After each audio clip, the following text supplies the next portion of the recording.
Hello students, कैसे हो? I hope सब अच्छे होंगे। स्टूडेंट्स, आज मैग्नेटिक इफेक्ट ऑफ करंट के कुछ इंपॉर्टेंट क्वेश्चंस डिस्कस करते हैं। आपके पास में यहाँ पे पहला क्वेश्चंस गिवन है स्क्रीन पे। The magnetic inductions at centre O in the figure show in. आपके पास में यहाँ पे दो कॉइल्स गिवन है, हाफ कॉइल गिवन है। मैं बच्चों यहाँ पे जो क्वेश्चंस गिवन है उसको चार सेक्शंस में कन्वर्ट करता हूँ। आपके पास फर्स्ट सेक्शन ये वायर, दूसरा ये, तीसरा सेक्शंस में ये वायर लेता हूँ, चौथा ये वाला। तो क्या मेरा जो नेट मैग्नेटिक फील्ड आएगा ओ पॉइंट पर, वो इन सबका वेक्टर सम हो सकता है, ऐसा बोल सकते हैं अपन।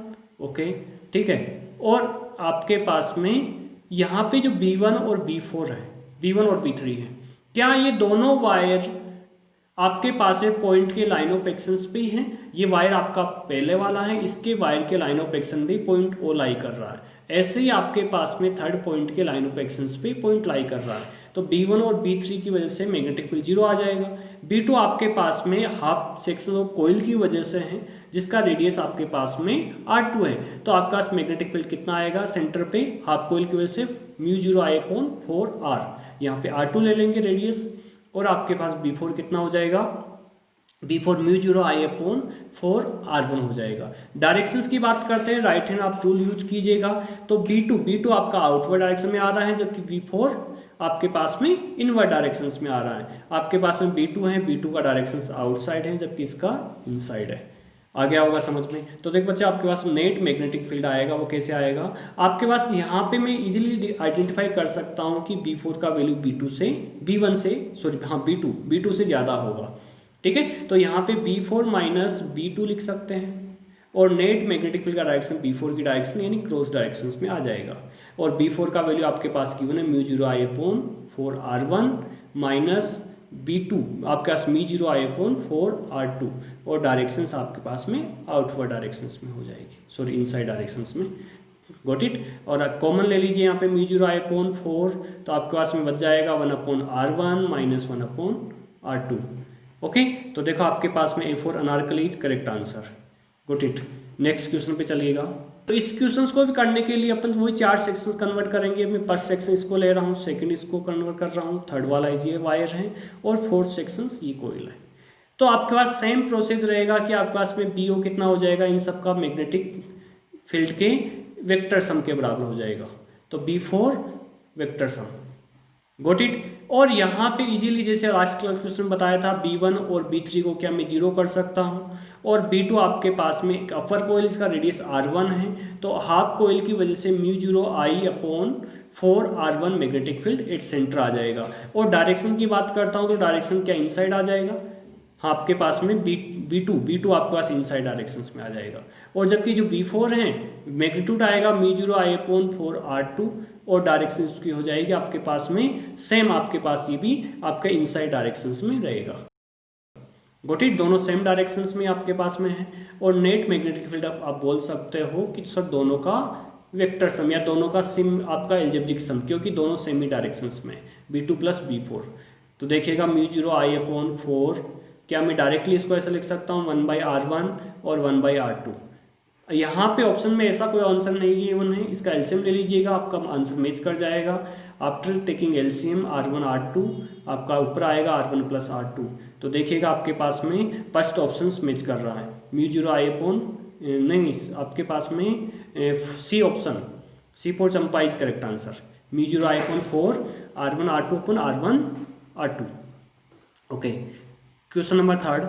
बच्चों क्वेश्चन नंबर थर्ड में आपके पास में गिवन है magnetic movement of a current carrying wire, जिसका वैल्यू बच्चे आपके पास में गिवन है 2.1 10⁻25 एम्पीयर इंटू मीटर स्क्वायर, यानी कैपिटल M का वैल्यू गिवन है। डिस्टेंस आपके पास में पॉइंट का गिवन है 10⁻10 मीटर। Got it. 1 एंगस्ट्रम। आपको पता है कि आपके एक्सियल पॉइंट पे जो मैग्नेटिक फील्ड होता है उसका वैल्यू आप लिखते हो बच्चे μ0/4 पाई और 2m/r3। Got it. आपको ऑलरेडी पता है कि सर μ0/4 पाई का वैल्यू 10⁻⁻7 होता है। पुट कीजिए यहाँ पे 10⁻⁻7, और m का वैल्यू आपके पास गिवन है 2.1 10⁻⁻25। Got it. r का वैल्यू 10⁻⁻10 है, और उसका क्यूब आपको करना है। आफ्टर सॉल्यूशंस यू गेट आपके पास में 4.2 मिलेगा।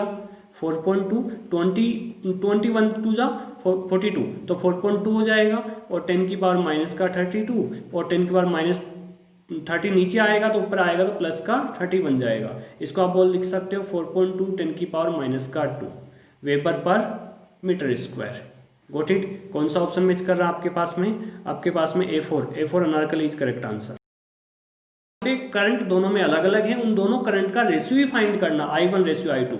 इसके लिए कुछ इन्फॉर्मेशंस बच्चों आपके पास में गिवन है I1 I2 का रेशियो फाइंड करने के लिए। पहला आपके पास में सब दोनों का रेडियस आपका 1:2 गिवन है।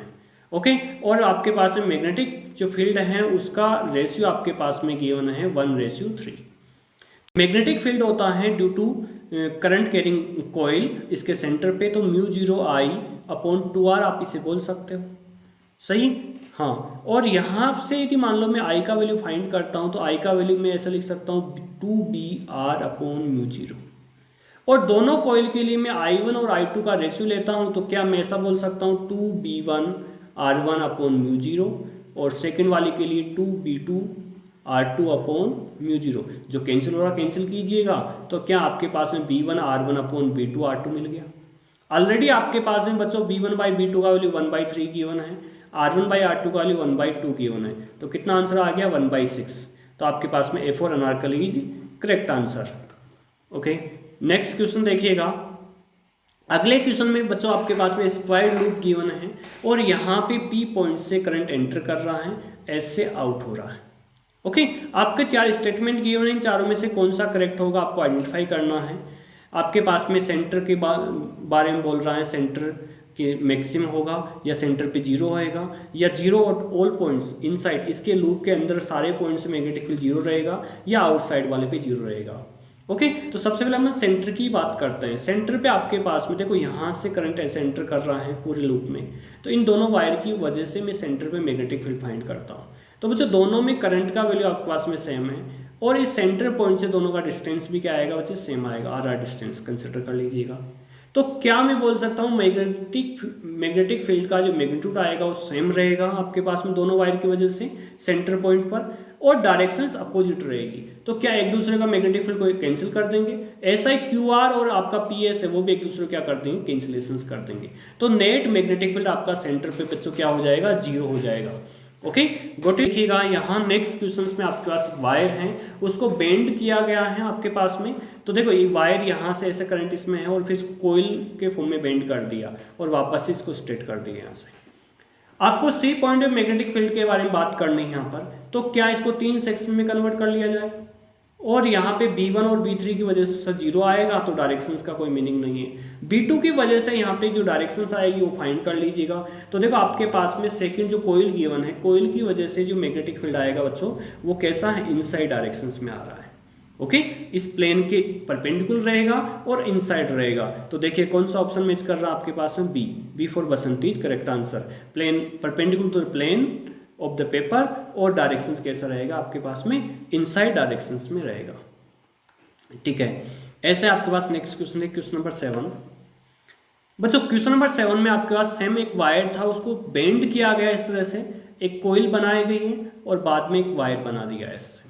तो क्या इसको मैं सेम 2 पार्ट में कन्वर्ट कर सकता हूं इस तरह से, और आपके पास में जो मैग्नेटिक फील्ड O पॉइंट पूछा गया है, पहले इस लूप की वजह से फाइंड कर लेते हैं, फिर इस वायर की वजह से फाइंड कर लेते हैं। बच्चों ध्यान देना दोनों में कोई गैप नहीं है, टच किए हैं दोनों एक दूसरे को। ओके, तो आपके पास में यहाँ करंट गिवन है, आपको एंटी क्लॉकवाइज डायरेक्शंस में गिवन है, तो लूप की वजह से आपके पास में आउटसाइड आ रहा है मैग्नेटिक फील्ड सेंटर पॉइंट पर, और वायर की वजह से कैसे आ रहा है, ये वायर है ऐसे करंट जा रहा है, तो मैग्नेटिक फील्ड इसमें भी आपके पास में आउटवर्ड डायरेक्शंस में आ रहा है। तो क्या नेट मैग्नेटिक फील्ड को मैं लिख सकता हूँ आपके पास में, B नेट हो जाएगा B loop plus B wire. Got it. आपके पास में लूप है, लूप की वजह से मैग्नेटिक फील्ड आएगा आपके पास में μ0I/2R, क्योंकि टोटल पूरा कंप्लीट लूप की वजह से सेंटर पे मैग्नेटिक फील्ड μ0I/2R, और डायरेक्शंस कैसा है इसका, आउटवर्ड डायरेक्शंस में। Got it. ओके, ऐसा ही सेम वायर की वजह से R डिस्टेंस पे, किसी इन्फिनिटी लेंथ के वायर की वजह से R डिस्टेंस में मैग्नेटिक फील्ड होता है, तो आप वो μ0I/2πr से आप लिख सकते हो।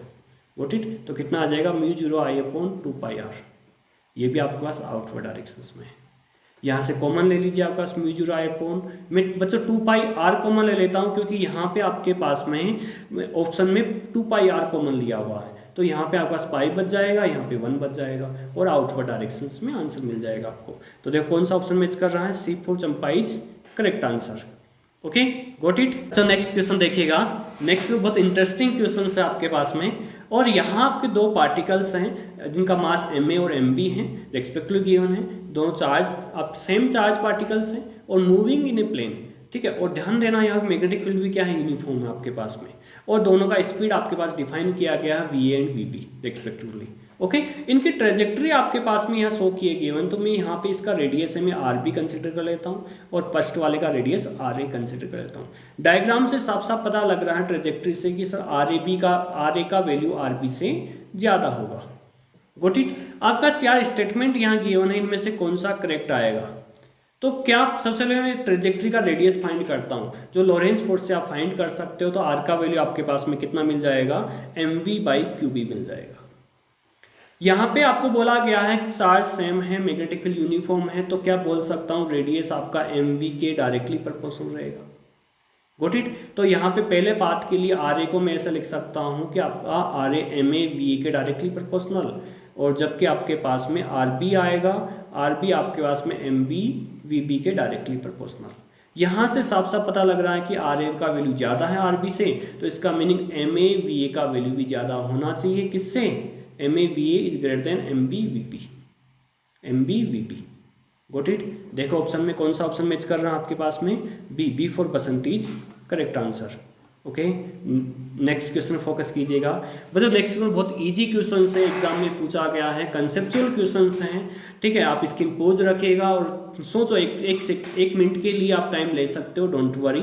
देखो यहाँ पे 2 मीटर लेंथ का वायर है और इसको 4 शेप में PQRS में कन्वर्ट किया गया है आपके पास में, और बोला गया है कि आपके पास में विच स्टेटमेंट इज करेक्ट। आपको कपल के लिए बोला गया है यहाँ पर, यानी आप ऐसे समझ लीजिए मैग्नेटिक मूवमेंट जिसका ज़्यादा होगा उसका आपका कपल ज़्यादा आ जाएगा। तो मैग्नेटिक मूवमेंट को आप बोल सकते हो I/A से लिख सकते हो।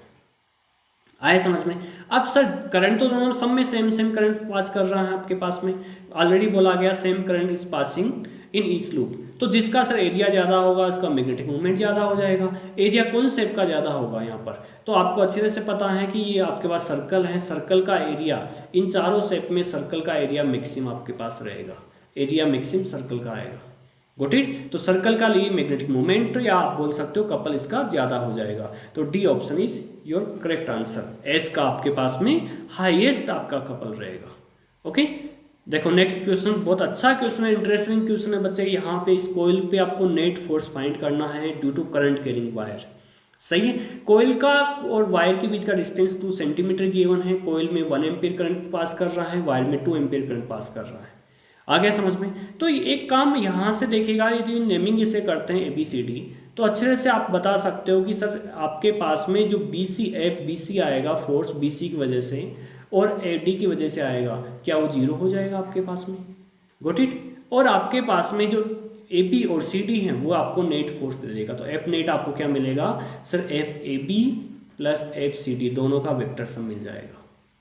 Got it. अब देखो इस सर्किट को रीड्रॉ करके देखते हैं। एक वायर है उसमें 2 एम्पीयर करंट पास कर रहा है, दूसरा इसमें आपके पास में 1 एम्पीयर करंट इसमें पास कर रहा है AB में, जिसका लेंथ आपके पास 15 सेंटीमीटर गिवन है, डिस्टेंस आपको 2 सेंटीमीटर गिवन है। मैं मीटर में चेंज कर लेता हूँ उसको। तो देखिएगा बच्चे आपके पास में जो फोर्स का वैल्यू होता है वो क्या आता है, μ0 I1 I2 अपॉन R होता है। मैं 4 पाई के फॉर्म में लिख रहा हूँ इसको, तो यहाँ पे मुझे 2 से भी मल्टीप्लाई करना पड़ेगा। Got it. ये आपका यूनिट लेंथ का फोर्स होता है, बट यहाँ पे लेंथ गिवन है कोयल का, पूरी कोयल में फाइंड करना, तो लेंथ से भी मल्टीप्लाई करना होगा।